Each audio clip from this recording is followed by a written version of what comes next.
मैं तो civil servant कभी रहा ही नहीं भाई, मेरे को क्या पता। नहीं sir, how much power do you feel being an entrepreneur? अगर मैं सही सोच रहा हूँ तो आप शायद यूपीएससी की तैयारी करने के बारे में सोच रहे हो या कर रहे हो?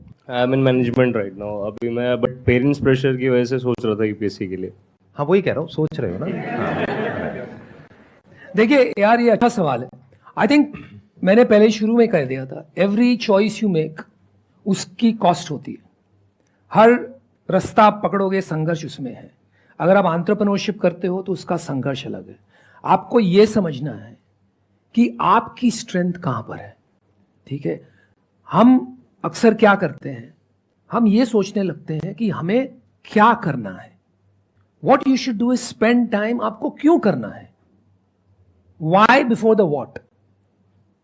If you can answer that question, it becomes a little easier to figure out. क्योंकि मैं समझ रहा हूं कि आप जो पूछ रहे हैं, आप ये नहीं पूछ रहे हैं कि आप कितना पावरफुल महसूस करते हैं एंटरप्रेन्योरशिप को लेके। आप अपनी चॉइस बनाने की कोशिश कर रहे हैं कि मुझे क्या करना है जिंदगी में। Is that right? Yes sir, yes right. तो आपने ये क्यों पूछा कि why do you feel power, do you want power, is that the thing?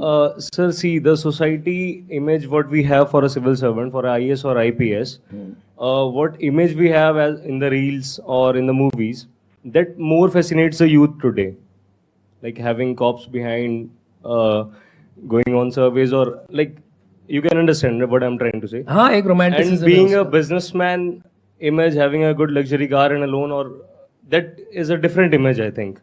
So which one is more powerful?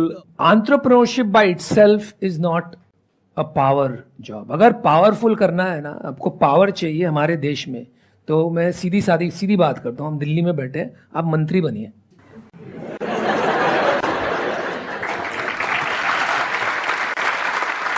उसका प्रॉब्लम क्या है कि कोई एंट्रेंस नहीं है, नहीं तो ये वो भी बन जाते हैं।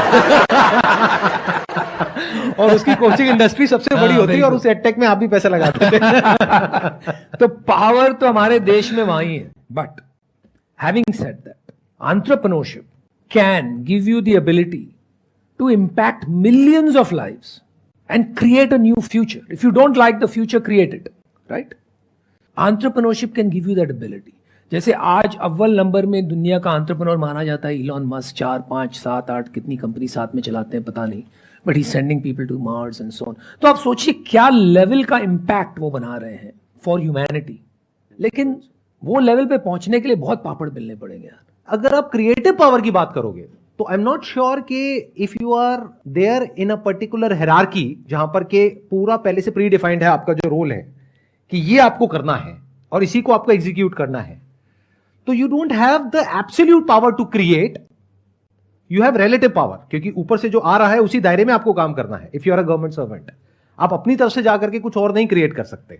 जो ऊपर से इंस्ट्रक्शंस आ रहा है, जो प्रोटोकॉल है, जो एक फ्रेमवर्क है, उसके अंदर आपको काम करना है। बट अगर इलॉन मस्क की बात करी जाए तो एक एंटरप्रेन्योर के पास में क्रिएटिव पावर है कि वो कुछ भी क्रिएट एक्चुअल में कर सकता है और पूरा का पूरा एक स्ट्रक्चर बना सकता है, जिस स्ट्रक्चर के अंदर लोगों के पास में पावर होगी, but that's going to be relative power. तो अगर आप उस एंगल से देखो from the stand point of creative power कि आप कुछ भी क्रिएट कर सकते हो, तो then entrepreneurship is the answer. But if you want power जिससे कि लोग डरें, क्योंकि उसी स्टैंड पॉइंट से आप पूछ रहे हो कि जब मैं चल रहा हूं आसपास में 4-5 पुलिस वाले हैं और हैं, क्यों चाहिए आपको 4-5 पुलिस वाले अपने साथ में?